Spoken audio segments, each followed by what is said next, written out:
Musafir ఖానాను private పరం చేస్తున్నది పేద ముస్లింలను మోసం చేసి కాంట్రాక్టర్ల లబ్ధి చేకూర్చడం కోసమేనా? తెలుగుదేశం కూటమి నాయకులు సమాధానం చెప్పాలి. సిపిఐ ముస్లిం కమ్యూనిస్టు పార్టీ ఇండియా యూనియన్ అధ్యక్షులు ఖాదర్ బాషా ముసాఫిర్ ఖానా ప్రైవేటీకరణకు వ్యతిరేకిస్తూ పంజా సెంటర్లో అంజుమన్ ఏ ఇస్లామియా ఆధ్వర్యంలో నిర్వహిస్తున్న సంతకాల సేకరణ కార్యక్రమంలో పాల్గొని మద్దతు తెలియజేసిన ఖాదర్ బాషా సిపిఎం పేద ముస్లిం మైనార్టీల సంక్షేమం కోసం ఏర్పాటైన షా జహూర్ ముసాఫిర్ ఖానాను లీజు పేరుతో ప్రైవేటీకరణ చేసి అద్దెలు పెంచి ప్రజలకు అందుబాటు లేకుండా చేయడానికి వ్యతిరేకిస్తూ అంజుమన్ ఇస్లామియా ఆధ్వర్యంలో ప్రజా సంతకాల సేకరణ కార్యక్రమం ఏర్పాటు చేశామని అధ్యక్షుడు షేక్ రియాజ్ అహ్మద్ తెలియజేశారు.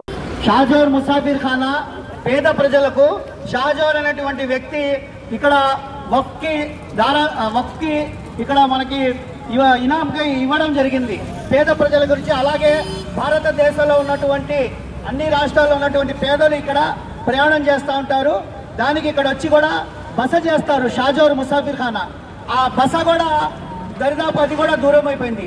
పైగా ఇక్కడ ప్రభుత్వాలు మారే కొద్దీ ఇక్కడ రంగులు ఆరుబాటాలు వేసి బిల్డింగ్ లాగా కట్టి పేద ప్రజలకి దూరంగా ఉండే విధంగా పేద ప్రజలు షాదీఖానాకి వచ్చి బుక్ చేసుకొని మ్యారేజ్ చేసుకునే స్థాయిలో అభివృద్ధికి ఆమడ దూరంలో ఉన్నది. ఇక్కడ ప్రైవేటీకరణ చేసే ఆలోచన మహాకూటమి ప్రభుత్వం కేసినేని చిన్ని గారి కానీ అలాగే టీడీపీ మంత్రులు కానీ ఎవరైనా చెప్పారా? పోనీ మీరు ప్రైవేట్ పరం చేయాలని చెప్పి ఆలోచన ఏమైనా అఖిలపక్ష సమావేశం కానీ ఈ ప్రాంత ప్రజల యొక్క అవసరాల నిమిత్తం ఎవరైనా ముస్లింలు కానీ ముస్లిం సంఘాలు కానీ ముస్లిం పెద్దల్ని కానీ మసీదు పెద్దల్ని కానీ మీరేమైనా మాట్లాడారా? అసలు మీకు ఎవరిచ్చారు హక్కు? మీ అబ్బా సొమ్మ, మీ బాబు సొత్తా ఇది?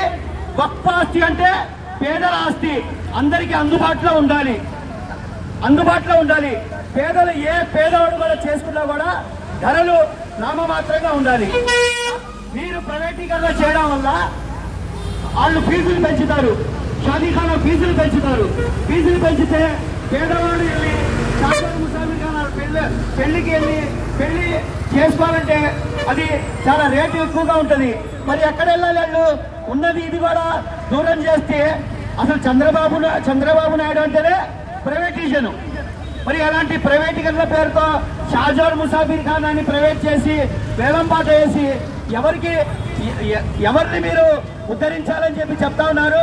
ఇది పేద ప్రజల ఆస్తిని పేద ప్రజలకి దక్కకుండా మీరు ఇష్టం వచ్చినట్టు వ్యవహరిస్తే చూస్తూ ఉండటానికి ఈ ప్రాంత ప్రజలు, ముఖ్యంగా విజయవాడ పశ్చిమ నియోజకవర్గ ప్రజలు చూస్తూ ఉండలేరు. మిమ్మల్ని తగిన బుద్ధి చెప్తారు. విజయవాడ ఎంపీ కేసినేని చిన్ని గాని నారా లోకేష్ గారికి ఎంసీపీఐ పార్టీ తరఫున ఈ ప్రాంత వాసి తరఫున మిమ్మల్ని అయ్యా ఒకటే కోరుకుంటున్నా, మైనార్టీలందరూ మీతోనే ఉన్నారు. మొన్న మీరు పంజా సెంటర్లో మిలాదున్ నబీ జరిగితే మీరందరూ వచ్చారు, టోపీలు పెట్టుకొని సలాం కొట్టి మాతో పాటు ప్రదర్శనగా వచ్చారు. ఇప్పటికే వక్ఫ్ ఆస్తుల వల్ల వక్ఫ్ సవరణ చట్టం బిల్లుకి మీరు పార్లమెంట్ లో, లోక్సభ, రాజ్యసభలో మద్దతు ఇచ్చారు. ఇప్పటికే దూరమయ్యారు. పైగా వక్ఫ్ ఆస్తుల్ని మీరు ప్రైవేట్ పరణ, మళ్ళీ దీనికి కూడా మీరు ఒకసారి పునరాలించాలని చెప్పి మిమ్మల్ని విజ్ఞప్తి చేస్తున్నా. లేదు, కాదు, కూడదు, మేము వేలం పాట వేస్తామంటే మాత్రం వేలం పాటకి మేము వచ్చి అడ్డుపడతాం. ఈ ప్రాంత వాసుల్ని, ఈ ప్రాంతాల్లో ఉన్నటువంటి మసీదుల్ని అందరినీ చైతన్యవంతులు చేసి మిమ్మల్ని ప్రశ్నించే స్థాయిలో ఉంటాం. కాబట్టి రేపు సోమవారం జరిగే ఈ వేలం పాటని ఆలోచనని విరమించుకోవాలి. షాజోర్ ముసాఫిర్ ఖానా ఈ వేలం పాటని మీరు ఆలోచించుకోవాలి. లేదు, కాదు, కూడదని చెప్పి మీరు పెడితే మాత్రం ఈ ప్రాంత ప్రజలతో మిమ్మల్ని ప్రతిఘటించాల్సిన అవసరం వచ్చింది. కేసినేని చిన్ని గారు కానీ నారా లోకేష్ గారు కానీ మీరు పెద్ద మనసుతో ఆలోచించి ఈ ప్రైవేటీకరణలో ఉపసంహరించుకుంటారని చెప్పి మేము ఆశిస్తున్నాం. లేదు అంటే మాత్రం పెద్ద ఎత్తున ఎటువంటి త్యాగానికైనా ఆందోళనకి సిద్ధపడతా అని చెప్పి మీ ద్వారా కోరుతా ఉన్నా.